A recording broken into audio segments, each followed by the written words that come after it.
Alright, today I'm going to show you how to etch your logo into steel. This process will work for most steel alloys, and I've also tried it on brass, but I do not know if it'll work on anything else. So today I'm going to give you the whole process and follow along step by step. I'm going to try and make it quick. What you're going to need for this process is very inexpensive. You need some wire leads, Q-tips. You need salt water for conducting the electricity. You also need a battery. You need masking tape. You need a stencil, or you can make your own stencil with masking tape by cutting out your design. We've already found our midpoint on this piece of art. All right, hopefully you guys can see that. Make sure the surface is nice and clean. We are going to get our stencil. I make my stencils with a cry-cut machine, but I've heard libraries also have cry-cut machines, so you could check there, or you could get your buddy to print them out for you. We're just gonna take the letters out of the stencil. Be very careful, not mess up your sticker. So how to do this? Okay. Right, there we go. We have our stencil. Now, I just try to be as precise as possible. Obviously, there's always room for error, so you just want to be careful when you're applying the sticker, because that's how your logo is going to come out. So if you don't want people judging your logo, you need to make sure it's straight. Something that helps me make sure that it's straight is trimming the edges to be as straight as possible. You see this one's kind of diagonal, so I'm just going to trim this up, make it straight as I can, and that will kind of help me line up the logo. I don't know how this is going to work with gloves, but let's try it. It's good to have a couple extra stencils just in case you mess up.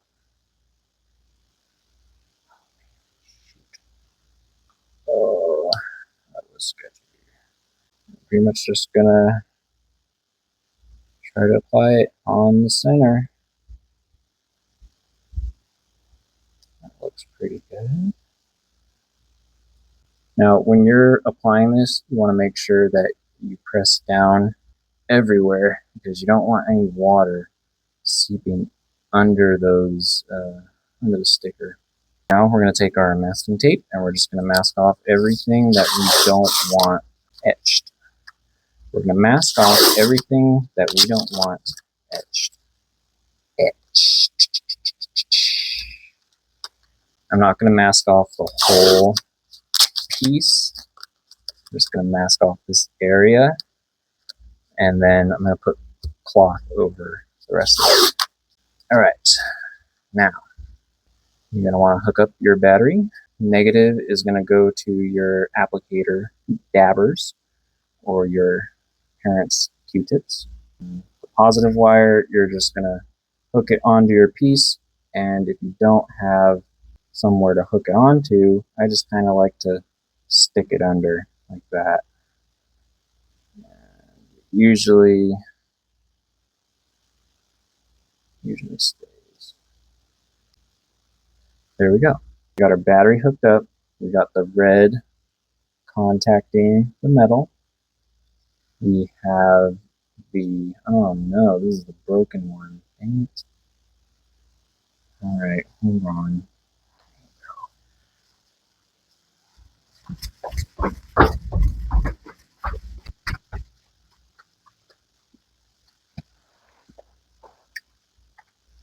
Okay, switching out.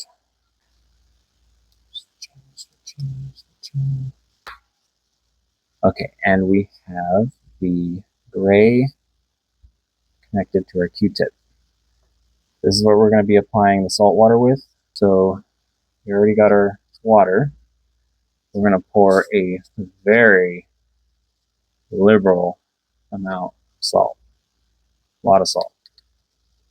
Probably 1 part salt to 3 parts water or 4 parts water. Give it a good mix. You really want that water to be salty. We're gonna put our cloth over. All right, water is mixed. Remember, negative Q-tip, positive the metal. This takes about 5 to 10 minutes. Set a timer for 10 minutes and just chill and dab away. Make sure you're wiping off the excess dab every now and then. You don't want a bunch of water to build up and liquid because it will seep into the cracks and corrode whatever it gets on. So just be extra careful. Wipe off extra liquid whenever you see it start to collect, and make sure that your metal is contacting the water, because if it's not contacting the water, the electricity won't flow to the metal, or it won't pull the ions from the metal, whatever. All right, so I kind of get it nice and salty. I'll make sure the alligator clip is touching, and we're going to try and zoom in. We're at about 10 minutes right now. Let's start dabbing.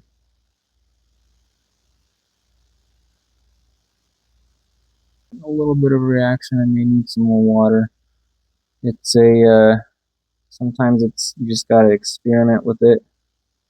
You will hear a sizzling, and that's how you know that it works. See how it's changing color?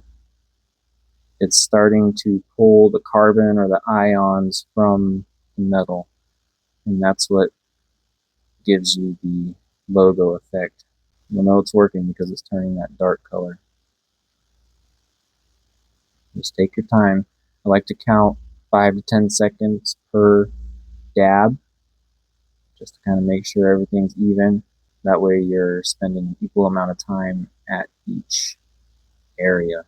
Sometimes if you spend more time in one area rather than doing the whole thing equally, you can get kind of a less of a etch on one letter, and you'll be able to tell. It'll look kind of weird. It's not very noticeable. I mean, it's passable for sure, but you definitely want to try and make it look as professional as possible, especially if you're selling them. And I mean, it's your logo, it's your brand.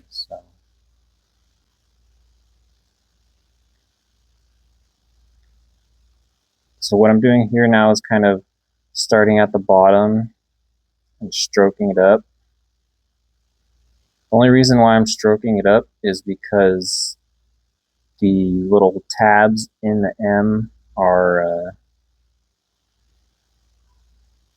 connected at the bottom. So if I stroke downwards, I have a higher likelihood of ripping these tabs off and ruining the whole etch. It's super easy. You just got to be kind of wary of the potential accidents. You can learn from my accidents. See how it's bubbling? You may not be able to tell on camera, but it is bubbling.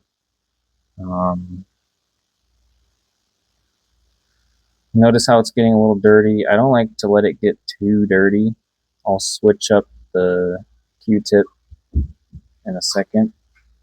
On average, I would use 4 Q-tip heads per logo. Okay, now it's getting pretty dirty, so I'm gonna dry it off. I'm gonna switch up the Q-tip and use the other clean side. See how dirty that got? So we're gonna kind of dump this Q-tip back in the water. I'm not gonna wipe off too much excess this time because I think I wiped off a little too much water last time. So we're gonna jump right back into it. It's pretty straightforward, pretty simple. Just take your time. If you're not sure if it's working, you can always put your ear close to it and kind of listen for the sizzling. You'll hear the sizzling if it's working. One thing you might notice if you've been using the battery a lot is your battery might be running out of juice, so you won't get the etch that you're looking for, and sometimes it won't even etch at all. You may hear a little bit of sizzling, but it won't change color or anything. So you're really looking for that yellow color or the black color. This would be an amber color that the logo is turning, and then looks like the sticker turns more of a yellow color. I guess you can get your Q-tip pretty wet, but you always have the risk of having it leak into your material. Alright, so I'm going to pause this just because I'm running out of memory, but you basically want to keep dabbing for about 10 minutes, and then you'll see a little line in there. You'll see it recede from the sticker. It'll look like you have two stickers on there, and that's when you want to kind of shut it down, clean it up, and then admire it. So I'm going to start the video when this is done, and I will show you how I clean it up.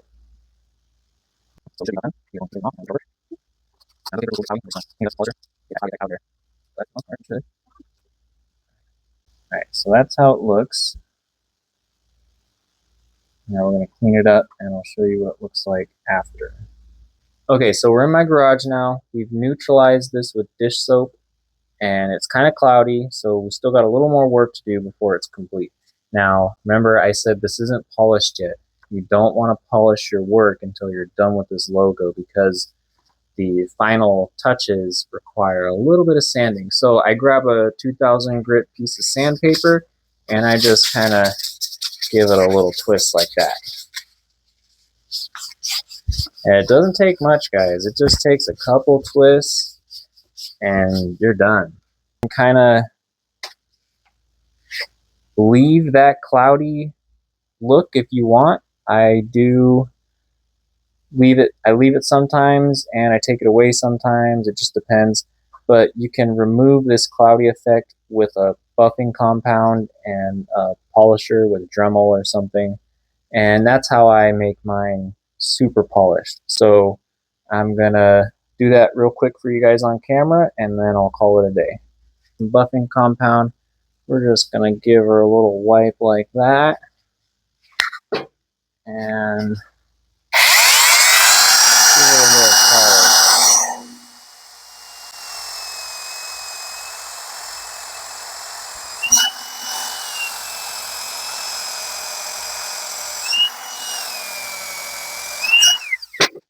Alright, I'm going to finish polishing it later. I just wanted to show you guys the end result. With this whole thing polished, it really comes out clean. My camera lens is broken, so it's going to be kind of hard to get that look, but you can kind of see the edges are polished, and it really just brings out the logo, makes it look more professional. So that's how I do my logos. I hope this helps. It's super easy. The whole process takes 10 to 20 minutes. If you're not set up, maybe 30 minutes to 45 minutes. It's cheap, maybe costs 10 to 15 bucks. And I've done it over like 100 times. It works every time. So yeah, if you guys like this and you want more tips with fabrication or art and crafts, please follow. So please follow, and I'm going to be making a lot more of this content. So thank you.